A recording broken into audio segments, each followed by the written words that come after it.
We'll have a panel discussion now, and if you can join us here, we have Miss Cynthia Reddock-Downes, the Chief Executive Officer, the Acting Chief Executive Officer of the Telecommunications Authority of Trinidad and Tobago. Could you join us, please?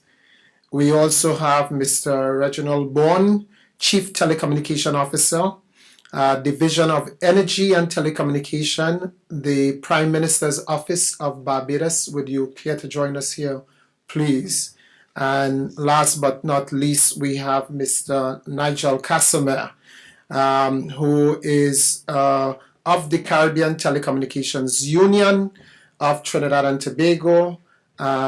He does not want me to say this, but he is the Acting Secretary General of the CTU at this point in time. Make sure we have the right name tags next to the people. It's what the CTU does. Thank you so much. Could you join us, please?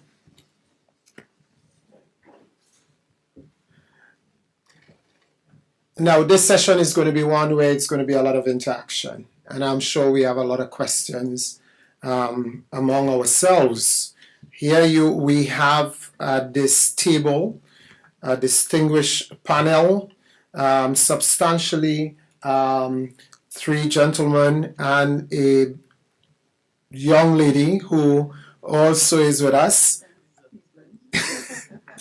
who clearly in the area of technology, ICT, and in the field of telecom substantially. And I suspect there are a lot of questions that we can put to them. Now, for those who are not familiar, and perhaps to bring it down to the very basic aspect of it all, recall yesterday and the days before that we started this whole conversation recognizing that there are a number of people in the world that simply do not have access to the financial sector. They simply don't have banking account for one reason or another. Some people say it has to do with risk. Some people say it's where they live, they don't have the money, and many other reasons. And that being said, there's a recognition that there are certain benefits of having more people in the service to provide trade and all the other things that will go with it. As basic or as simple as we can get, we also take note of the technology that we have, ICTs, in which we can probably utilize mobile services for mobile banking, and where you can gain the benefit of reach to a number of people. Now, we also noted that mobile banking generate and can provide an opportunity that can go beyond the traditional banking services. It's outside of the scope of the financial regulators. Financial regulators substantially treat with two areas. For the record, ensuring financial stability of a country as much as consumer protection. But through mobile banking, there is also the third opportunity that is now coming in, which is to ensure that the service is universal, because you can now have that extra reach. And this is where we are generating some issues in the world. Financial regulators concentrating historically and traditionally on a couple areas, but technology has gone beyond them and is now saying that you can provide services in the banking sector through the technology to a new group of people who were excluded, the digital divide. So the question is, how important is it perhaps to reach out to those people? Do we still need to reach out to those people who have not had access to the banking sector? And as regulators, perhaps the first question I would want to pose to our colleagues here, is there really an issue within the Caribbean region of scarcity or lack of access to bank and banking facilities by a number of persons in the Caribbean? And if there is no scarcity, meaning that the average person has access and they can get to bank, do we really need to still move into mobile banking? Is it an issue for us as it is perhaps in Africa and other parts of the world? Is it really an issue? Or does it have to do with a cost issue because of banking, it's too expensive? Or is it just simply because of innovation? So I would like to ask first, ladies first, I would like to ask Mrs. Downes if you care perhaps to just give us your first reaction to that question generally, and then we will take it from there. Please. Thank you, Cleveland, and good morning, everyone. Can you hear? Yes? Is it coming over the mic for those who are streaming live? Right. Okay, that's a very good question, and the persons who were here on Monday may recall that I spoke about the fact that in Trinidad and Tobago, we only have approximately, at least this is according to a central bank document, we only have approximately 21% of our population that's unbanked, meaning that they do not have bank accounts. So we may wonder whether, it's something that is important for us in Trinidad and Tobago. There's no scarcity really of banking or banks being available. But the thing is, for us, I think it's a combination of being able to use the technology and being a regulator in the telecom sector. It's about being able to use the technology to its fullest, to the benefit of all the citizens of Trinidad and Tobago in our instance. And to also make sure that if people are unbanked, it means that they have an opportunity to be provided with those types of services and facilities that they do not have. So one, it's an opportunity to use the technology to its fullest. And secondly, it's also the ability for people in Trinidad and Tobago to have that access to banking and to banking services that they do not have. Thank you very much. Mr. Bourne, I don't know if you wish to respond to the question, add anything? Mr. Bruno, right, so I'll have to go first name, Mr. Bourne. So it's perhaps my accent. I would blame it on that. Not much to add to the first comment, except that I'm sure that I don't know the level of the unbanked citizens in Barbados, but I'm sure that there are some, and I'm sure that we will like to have those people involved in this new endeavor. Nigel? Thank you, Cleveland. Good morning to everyone. Morning. I would just add a perspective to your question, because we are talking about, we are in the context of the digital economy here. And notwithstanding the availability of banks and maybe a relatively low proportion of unbanked in our region, the question is, do we have access to the services that would enable the acceleration and growth of the digital economy in the Caribbean? I mean, I've been involved with the internet probably at least 20 years now, and there have been multiple attempts to grow e-commerce in the Caribbean.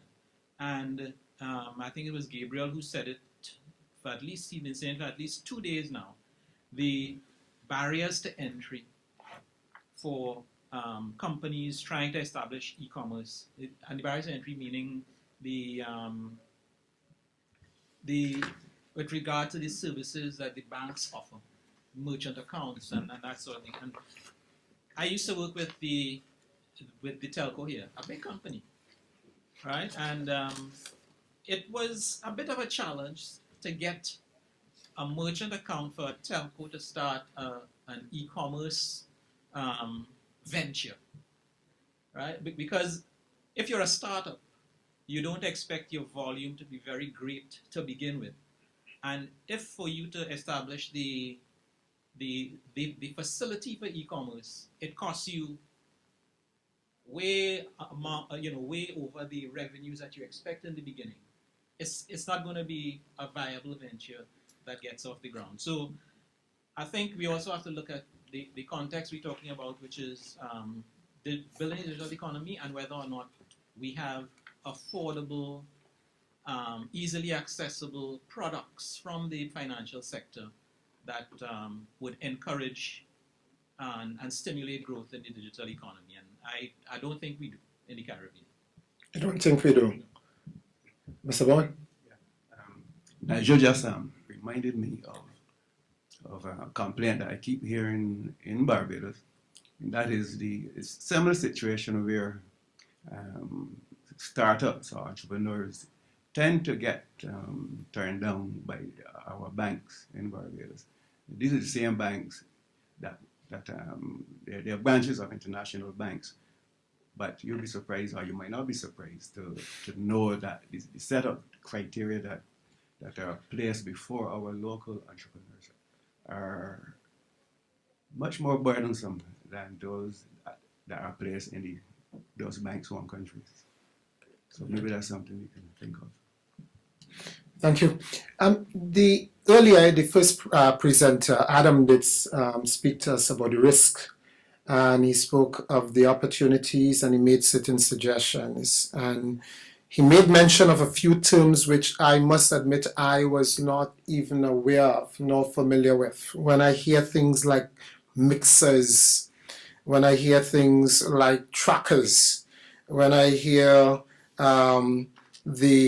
the whole issue of the vendor-based and the asset-based model in tracking. And then he went on to speak about having the digital ledger as a publicly available document and so forth. And he went into a great set of detail as to perhaps how one will go about doing it. And subsequent to his presentation, we had a question being raised by one of the participants, Shiva, who said, how familiar are we here? And I wanted to perhaps just pose this question here again to the panel. How familiar do you think we are within the Caribbean on this whole mobile banking, and to the extent that we are fairly familiar enough to be prepared to treat with policy and regulatory issues? And if you can perhaps cite an example of familiarity. I know Haiti. Mr. Bruno, you in fact have had some experience, but from looking at what's happening in the region, do you want to share with us your own perspective as to how familiar already we might be within the region?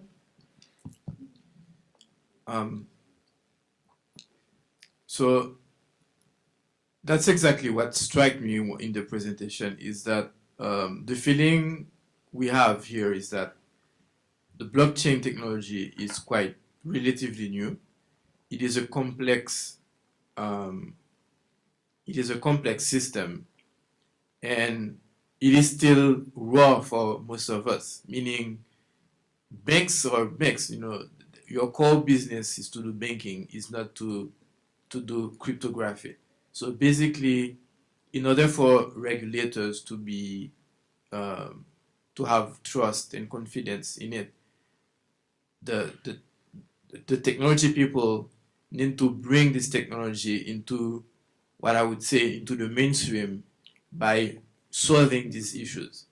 De-anonymizing the blockchain should not be the day-to-day job of a bank who needs to look at IP addressing and so forth. In particular, when we know that IP addresses are not a very accurate way to identify people. I'm pretty sure that when I connect from my house on the internet, every time I connect, I have a different IP address.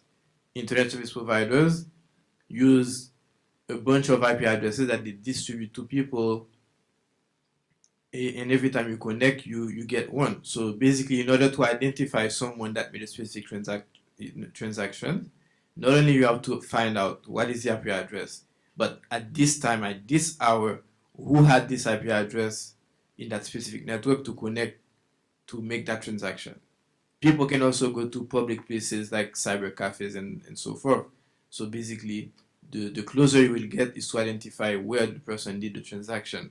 But to say that you're going to know who was behind the computer is a different story. I think that we need to find a way, maybe by using the same cryptography element like everybody would have like a private key that was like we do for the electronic signatures, so that when you actually do a transaction, use a private key that really identify you in the national identification system of the country where you live in, and maybe have something where, you know, this also could be shared. But I think that the same way we have a distribution of transaction over ledger, we could have also a distribution of identification of people that are actually using the ledger to make transaction. So maybe I'm just throwing ideas like that, but I think that in order to reach the trust and the confidence from a regulator's perspective, and even from the bank's perspective, to not, you know, the CEO of the bank, who's not necessarily the tech and IT guy, we need to provide these services that would put the blockchain into the mainstream and not be something that is reserved for security experts only. But I think that we still have a lot we have to learn, particularly with these technical aspects of the blockchain. And I think that we have a lot of work to do in that regard. Mrs. Long's TATT, Trinidad and Tobago. To what extent, how ready is Trinidad and Tobago, particularly from the Telecoms Authority perspective, in terms of not only being familiar, but in terms of preparation and everything else for this whole area of mobile money and regulations? Can you just share with the participants at this time? Of course I can. The Telecoms Authority has been a member of the Payment Systems Council of the Central Bank for many years. In fact, the Payment Systems Council brings together a number of organizations throughout Trinidad and Tobago with the intention that the network and the financial systems that lie above the network are covered in terms of the flexibility of the systems, the risks, the fraud, any fraud elements, and so on. And also, it also deals with legislation. And so the Payment Systems Council has been meeting over the years to ensure that the financial infrastructure that's in place could meet any of these technological changes. As a matter of fact, back in 2011, there was published by the central bank some instructions or guidelines similar to what you had done in Haiti, guidelines that would talk about the involvement of non-financial institutions in business of a financial nature. And in fact, those guidelines are still online on the Payment Systems Council website. So those persons that are interested in reading about some of the work that was done some years ago would find that information there. So, but also at the authority, some of the things that we've been looking at, would be things that the regulator would need to be involved in. For example, making sure that the infrastructure was robust enough to support the systems, looking at disaster recovery issues, network downtime, and perhaps putting together some sort of handbook to cover all those areas and to ensure that as a telecoms regulator, we too are ready to support the mobile money situation if it does develop in Trinidad and Tobago. There are a number of areas that we are looking at as well. In fact, we have participated, as you know, in the Digital Financial Services group of the ITU. And in doing so, again, we have in that way trying to make sure that we have any policies in place when necessary to enable that to happen. There are also issues of legislation. We may need to look again at our interconnection agreements and interconnection legislation, because there may be some elements, as mentioned by my colleague from Haiti during his presentation, with regard to interoperability that may need to be covered within those interconnection agreements. So there are several issues for us, and certainly we have been looking at them and trying to prepare in the same way. Okay, so while I do have a number of questions here, but it's not for me. So if you can make your way simply to the mic, and then we can take your questions as we go along. Please, we ask you, because there are those who are streaming with us, if you can first identify yourself by name and the organization or agency that you're representing. Now, before you do that, I'm seeing some people sleeping. And you are not supposed to be sleeping under my voice. My voice is too oldish to put you asleep. Normally in the church service, when I'm carrying on my service and I'm seeing you sleeping, I said, in the name of Jesus, wake up. Wake up, wake up, wake up. It's too early to be sleeping. So please, can you identify yourself and then pose your question, perhaps to the person you want to answer or to the group? Good morning. My name is Ria Yaching. I'm the Executive Director of the Covella Foundation. Very happy to be here, make it on the last day, but here nevertheless. And I'm very happy to see that there is a somewhat of a regional panel on this. A couple perspectives coming out of Mr. Bruno's very important presentation. I think from a standpoint of credibility, I think Haiti presents the most important and credible example we have in the region. I wasn't here yesterday, but I got all of the highlights on his presentation. Excellent journey highlighting many of the regulatory learnings, many of the customer journeys that we can actually adopt here today. So thank you very much for your perspective. And I want to layer on something that wasn't quite addressed in the Haiti example, and that is one, Haiti already presents the minimum opportunity for scale in the region. As a population of 8 million people and of course millions more abroad, the minimum benchmark for scale exists. With the 20 plus other countries across the region, the vast majority, if not the rest of us, do not.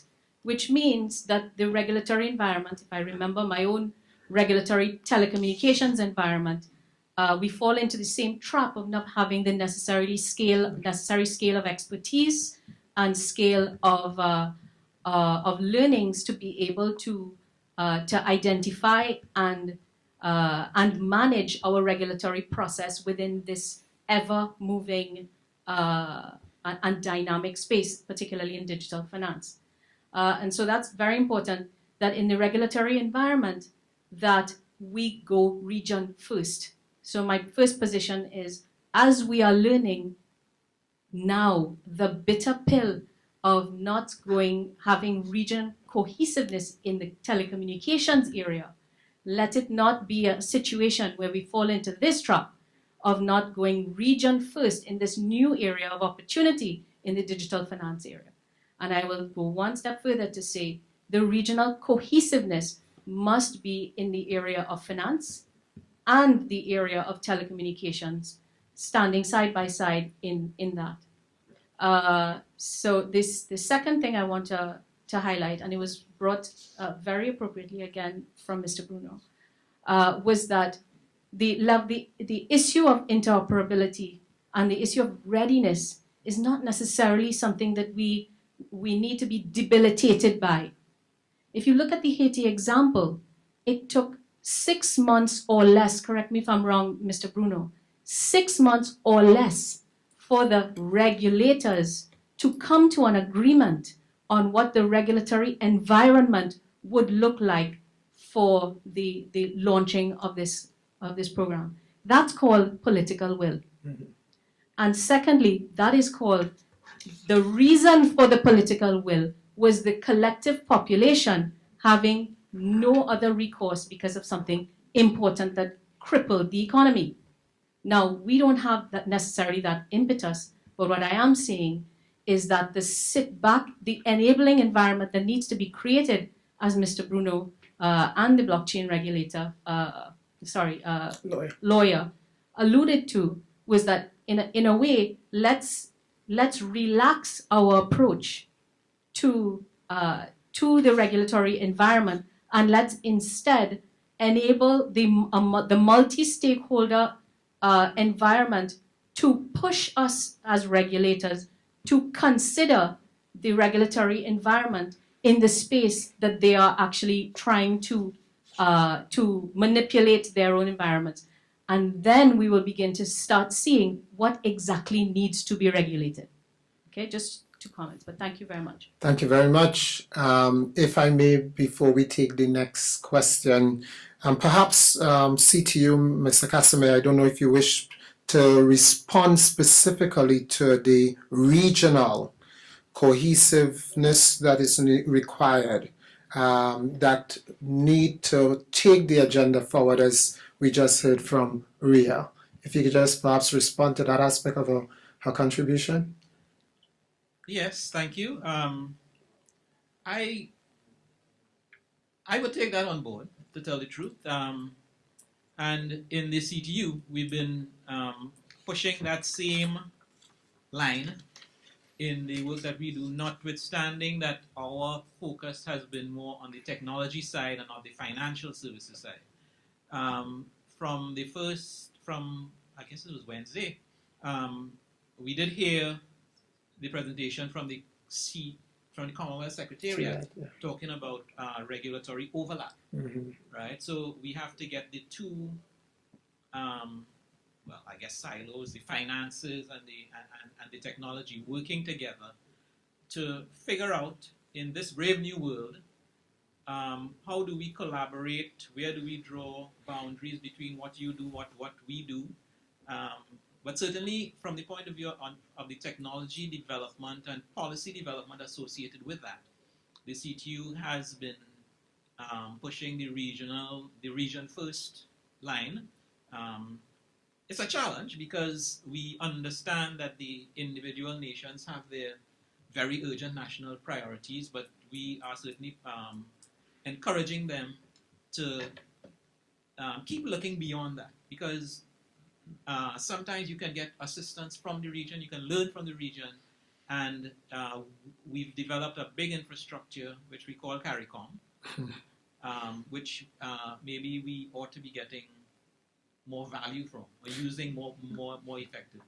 But just following that, do you believe that even with the financial sector or the financial institutions for which beyond telecom that must work together, there must be some kind of relationship, CTU might be able to continue perhaps to bring that group together? Because those who don't know, CTU, Caribbean Telecommunications Union, regional body for all of the ICT regulatory agencies, so it's more on the government side. Canto is for the operator side.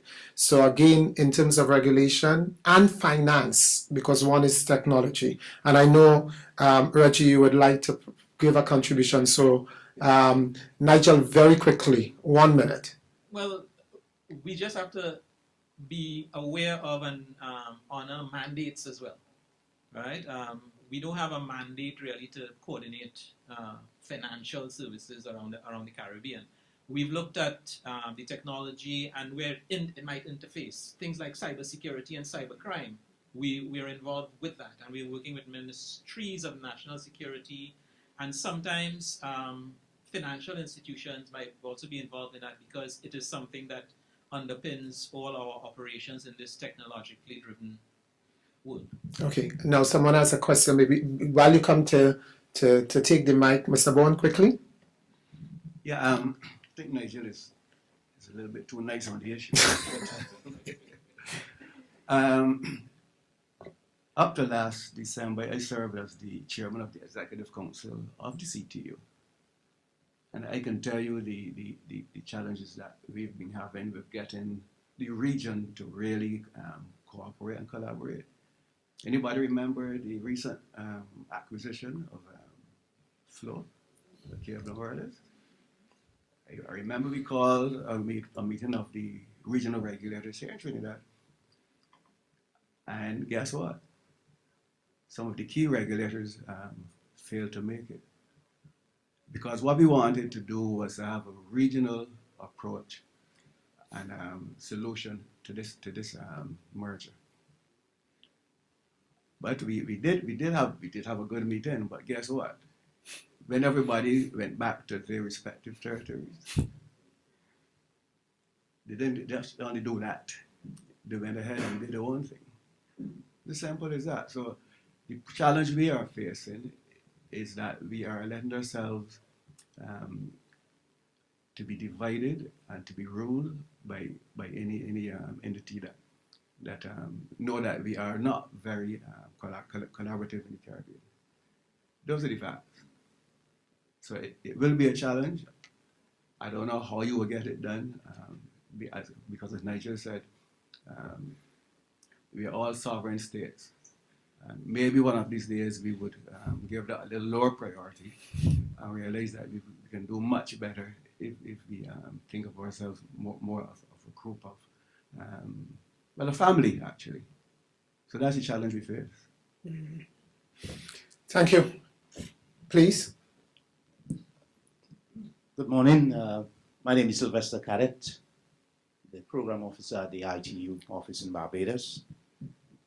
The first thing I wanted to mention was a comment, because it just so happened that I wrote this onto myself, but it been alluded to on 2 counts, and that is having the proper interregulatory interface to ensure that you have consolidated positions, whether it be the telecoms regulatory entities or whether it be the financial services regulatory bodies.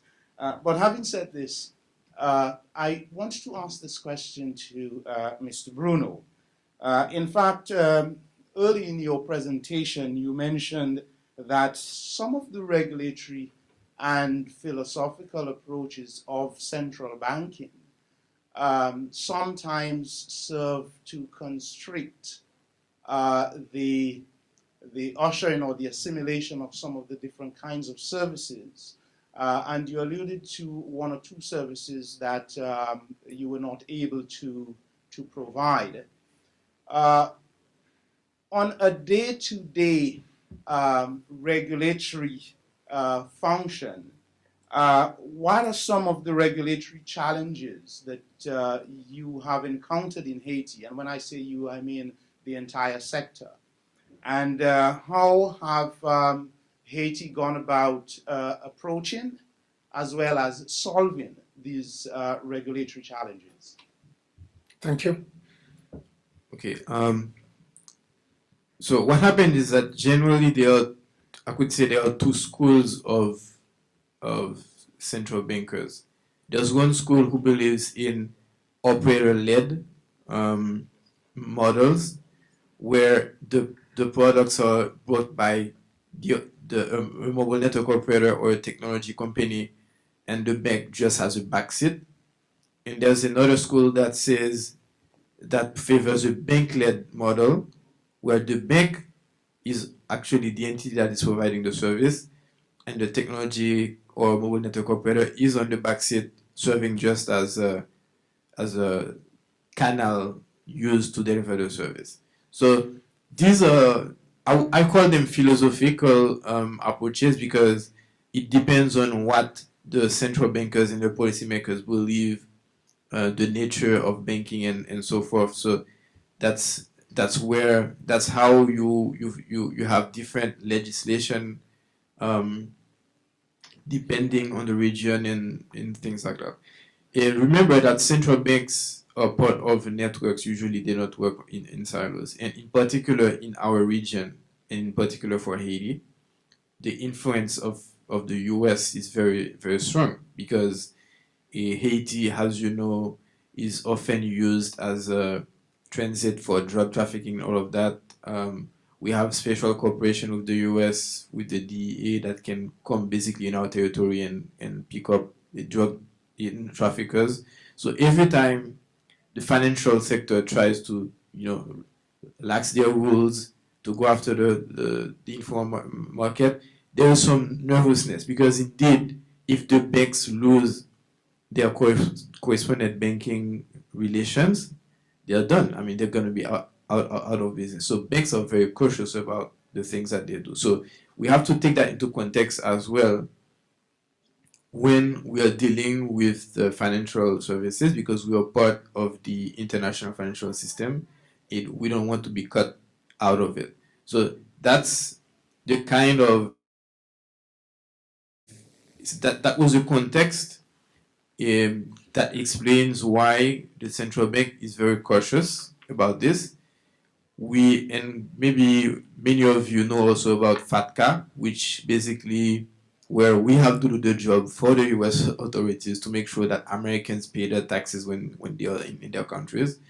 It's one of those kind of directional things that we have that are imposed on us, because we cannot ask the same for the US for Haitians that are abroad. So these are real challenges, real issues, and as a technology provider, even if you're very aggressive to innovate, you have to take that into account in order to have the blessing of the policymakers in order to offer the service. So this is the kind of, so basically in the first services that were launched, there was a lot of confrontation with the central bank to try to change their stance. But at the end of the day, they decided they want the bank-led model, so we went with that. In the second experience I had with Bourne Financial, I actually used the arguments that the central bank was giving to say, exactly, I'm doing banking.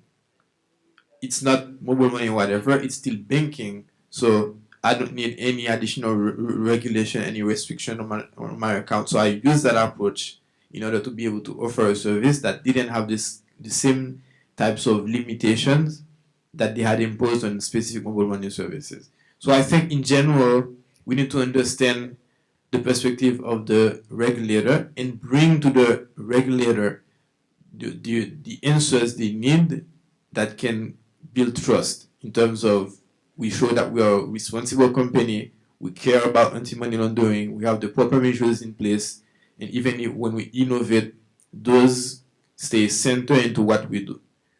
I think saying disruptive technologies is a very sexy term, but I think when it comes to the financial sector and sensitive industries like that, we need to be more careful about what we say about disruptive technologies. Are you of the view that we should engage in, as we heard some comments before, on light regulation, or probably full regulation, including the requirement for mobile network operators to comply with financial regulations? Cynthia, if you... Yes.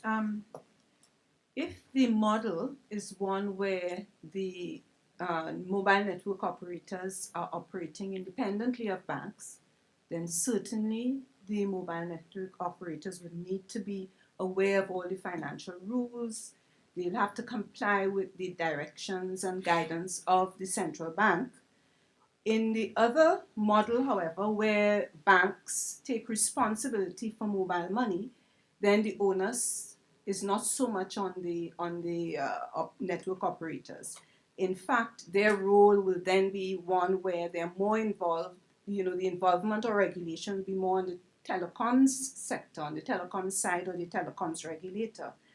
But I think in both instances, it's important for the mobile network operators to understand and appreciate the financial environment in which they're operating.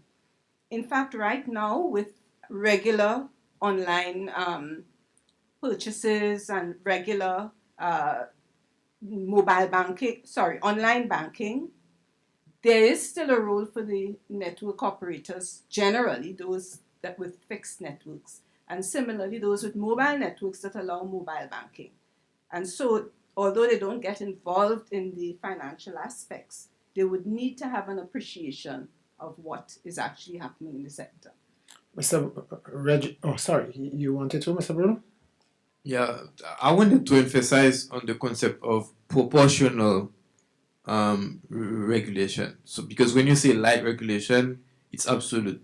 I prefer to say proportional regulation, meaning you have a KYC requirement that is proportionate to the risk that you're exposing yourselves.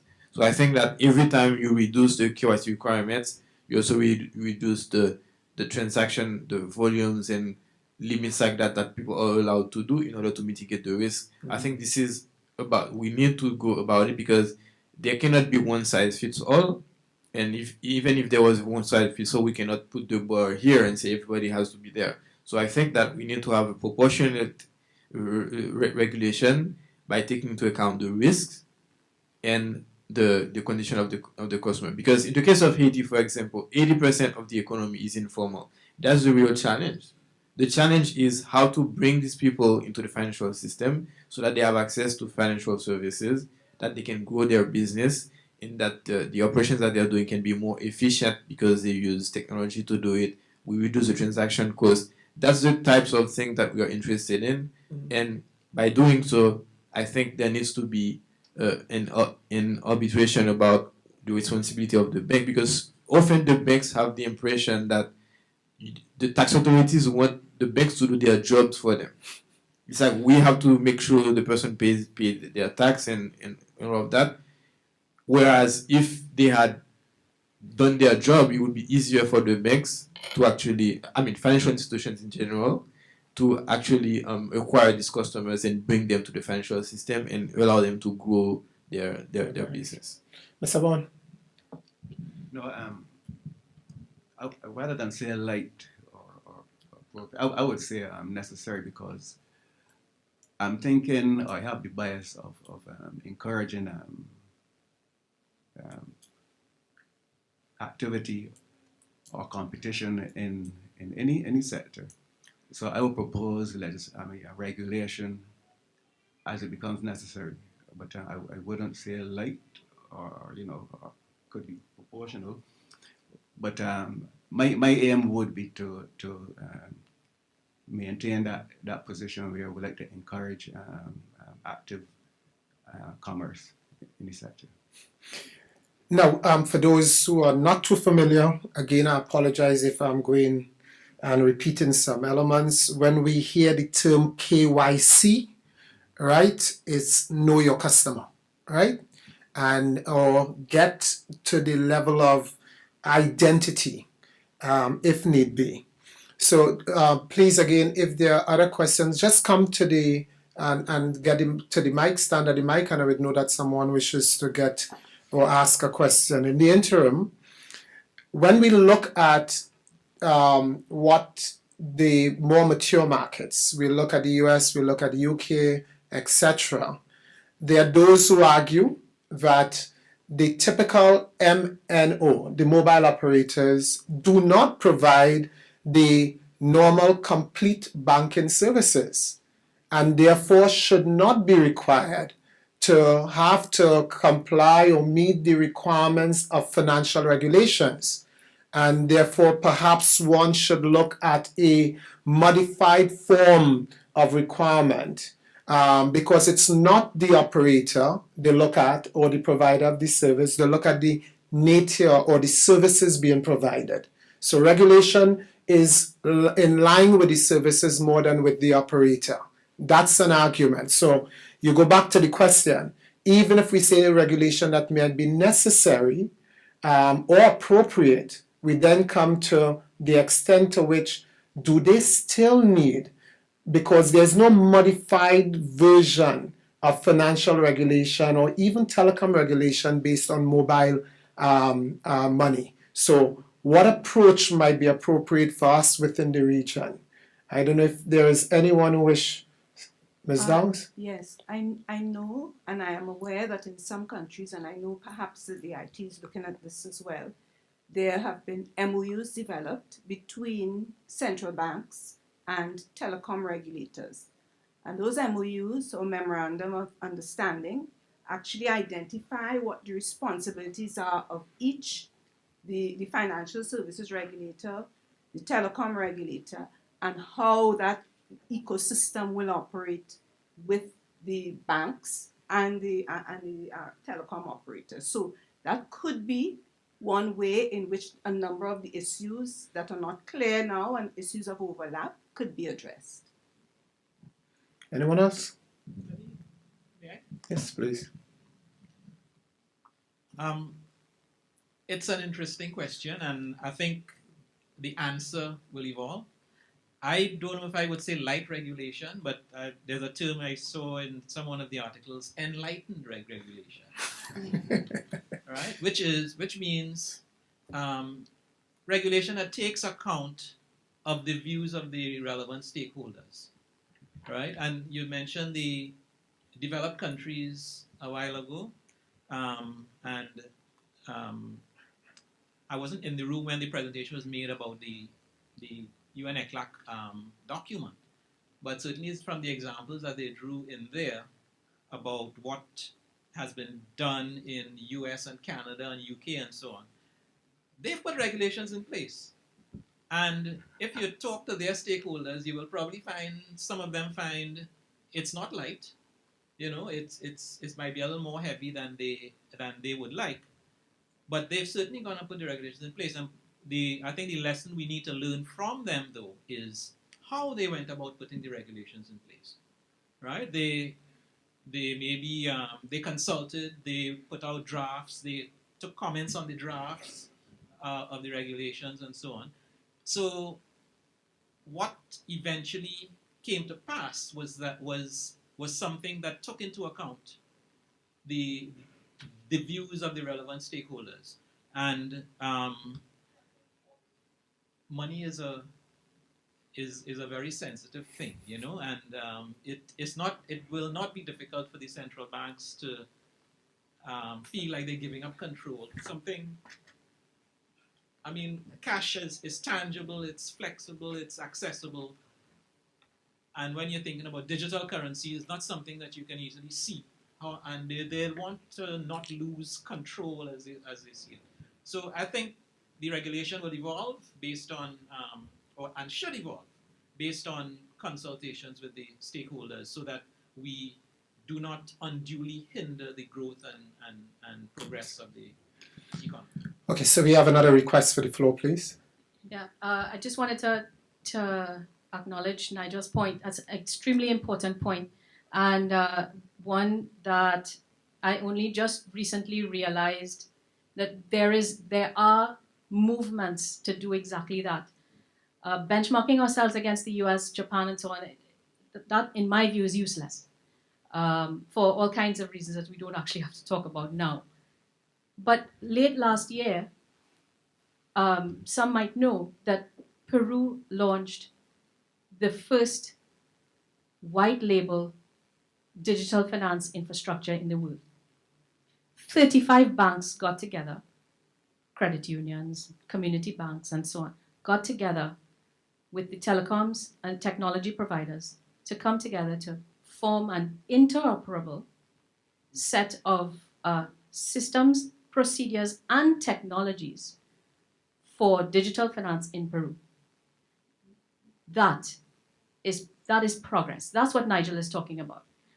And they did that because when you are at ground level, why not do something that is crafted to make sense for your market?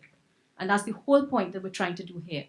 Let it be a function of where we are to, in a way, leapfrog the ideologies that currently exist in the rest of the world to progress the thing forward.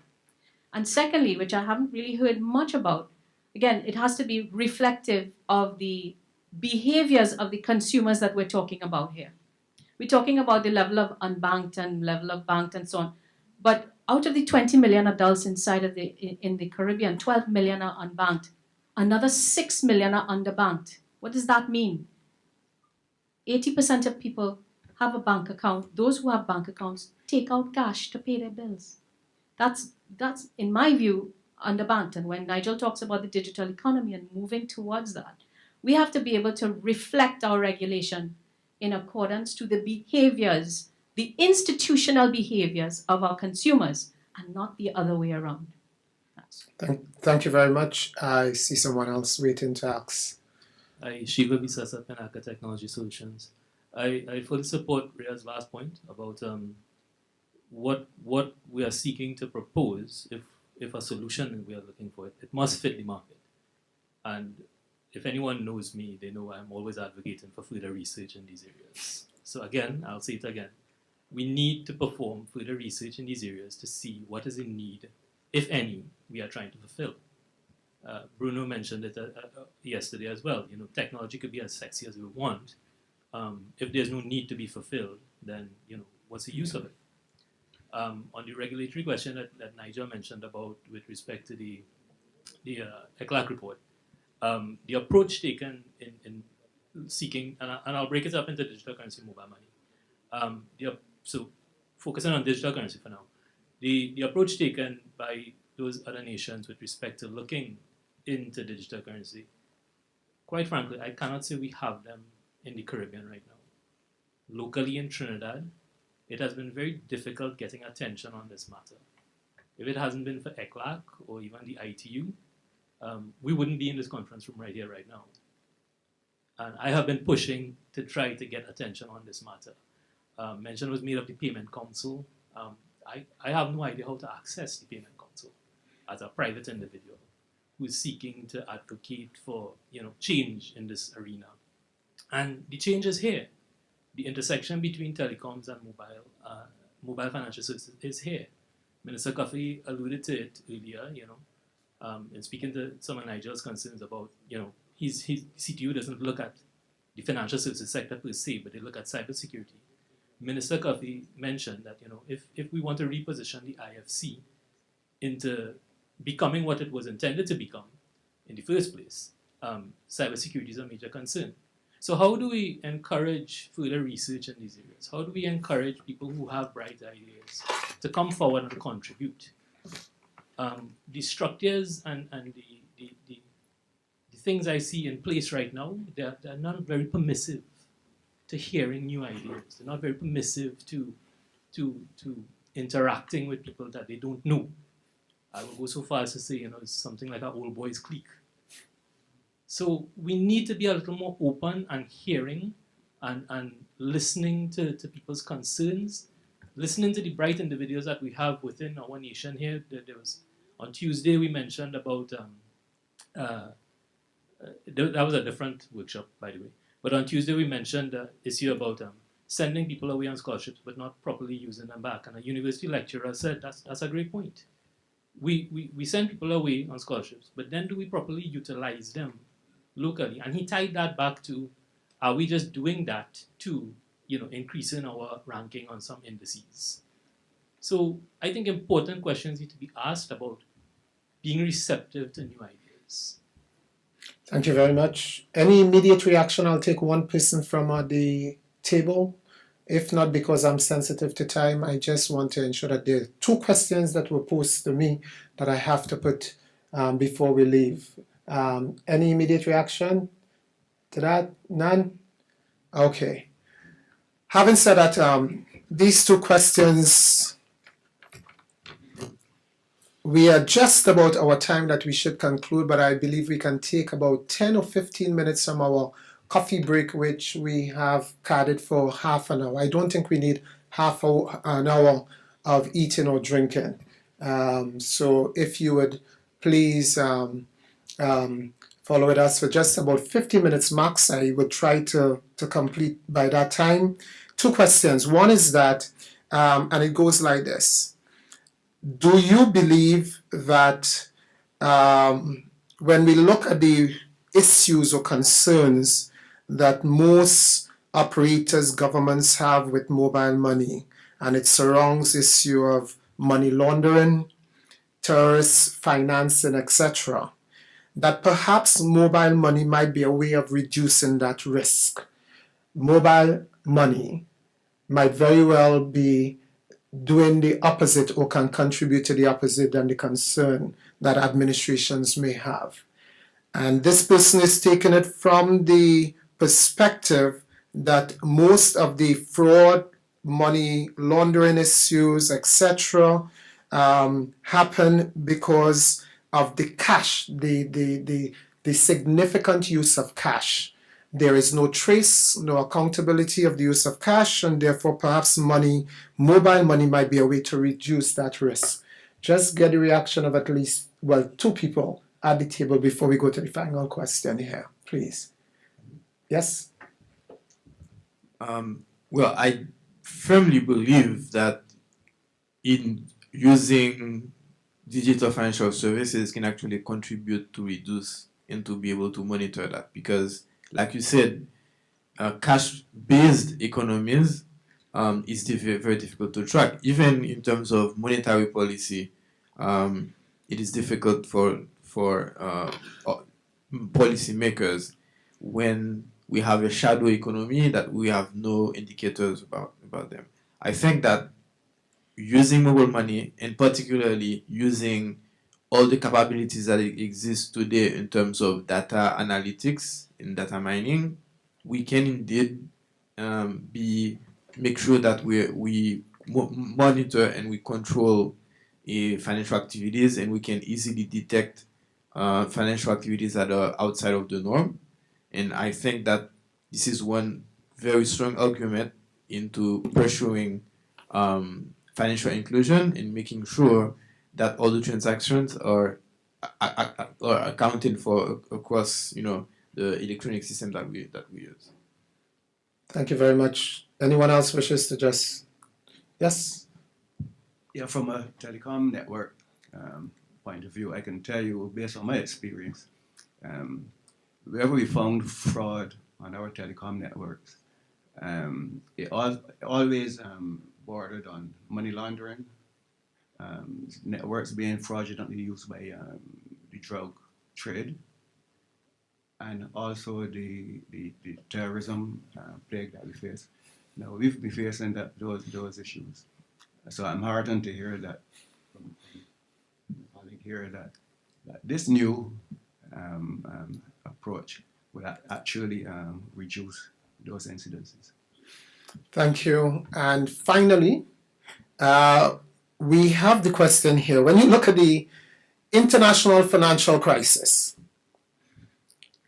that has affected economies to such an extent, loads of people lost their jobs. When you look at the issue of the Panama report and so forth, would regulation really stabilize the market? I mean, is there really a need for regulators to get involved? Why not do as we have heard before and allow the market to evolve, as perhaps what transpired when competition was introduced without regulation, without the proper policies and everything else, the market eventually settled. Why not probably adopt that approach as far as mobile money is concerned within the Caribbean region? Mrs. Downes. Yes, I think for us, the major issue with that is about consumer protection and consumer protection type issues. For us, the person who raised the question is right. Sometimes, without significant levels of regulation, you're able to open your market, and it would settle down. You'll have regulation later on. But the thing is, when it comes to financial services and money, it's quite a different environment. I mean, people who lose their money within transactions, like for instance, people know about other types of Ponzi schemes and things like that. The impact of losing your money to the average consumer is quite substantial. And so I would think in this area, the issue would be about how do you protect the consumer in an environment where there's no regulation. And to me, that's one of the most important issues to be dealt with here. Okay. Mr. Cassimire. Yeah, I guess I'm the last person left to talk, but although the substance of this is kind of outside my core expertise, but I take the point just mentioned there by Mrs. Reddock-Downes, that you need some sort of recourse for the users, and that certainly is one reason for having a certain regulation. But even the premise of the question as to whether reduced regulation caused the market to settle, is that what I understood? Well, regulations, despite the regulations. Oh, despite, indeed, right. Okay, that I get. So the reason was that it was felt that maybe regulation was too light, and that too much wheeling and dealing took place, and too much speculation that caused the international financial crisis. One company domino affected certain things. So what happened thereafter? what happened thereafter is that I guess regulation was strengthened in terms of avoiding an eventuality like that. And so I I have a difficulty prescribing the level of regulation, and we certainly are learning as we go along. But I think it needs to be. I like the enlightened word. I like the enlightened word. It needs to be coming from a place of information, where you and a place of understanding, where you understand the market to a sufficient extent that you can put in place certain structures that would allow it to run. And apart from allowing it to run and grow and so on, you want it to run fairly, everybody to have a fair chance and so on. And it's not an exact science. I think like medicine is a practice that we are developing.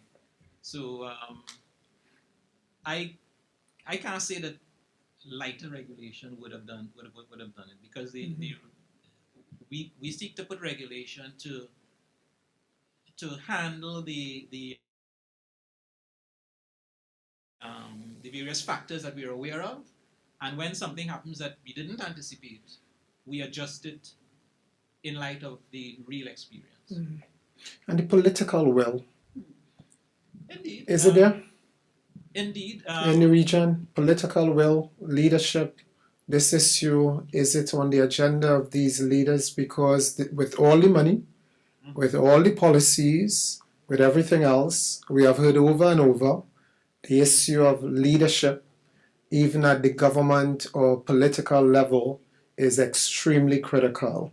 Is there a feeling in this room, or probably even at the table, that we have that to take this item forward with any level of urgency? I think we need that. We should have that, because we have to understand that there are lobby groups as well that might be against going into one or the other direction. We do have lobby groups?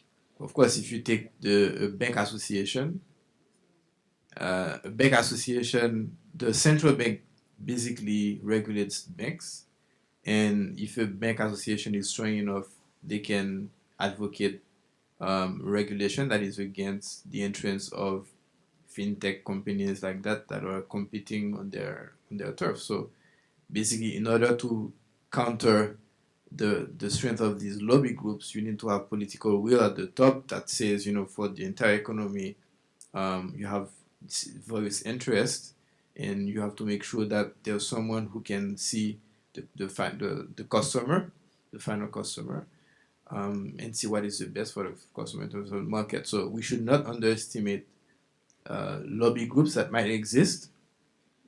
Every time we think about a disruptive technology that is coming in any sector, either the energy, oil sector, or the banking sector, that still exists today.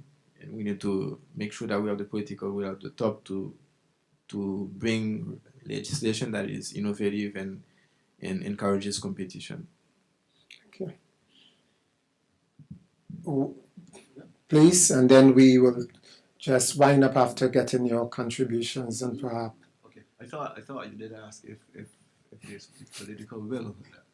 Yes, I did. I didn't hear any answer to that. But, maybe some of us are a little bit nervous, but I prefer to talk truth to power. And in my view, I don't think political will exists. No, you need to speak in the mic so we capture that. Right, that's the problem. Yes. I said, I will repeat it. In my view, I don't think the political will exists in the region.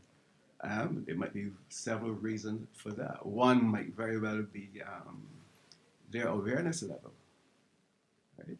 But I'm not going to sit here and, butter up anything, because we've been facing similar challenges within the CTU, right? And we are always frustrated by lack of leadership at the top, or lack of support from the top. Right, Nigel? Well, listen, with that note, I mean, it's a note of reality that we have just gotten there. Nigel, I didn't see you talking to the mic either.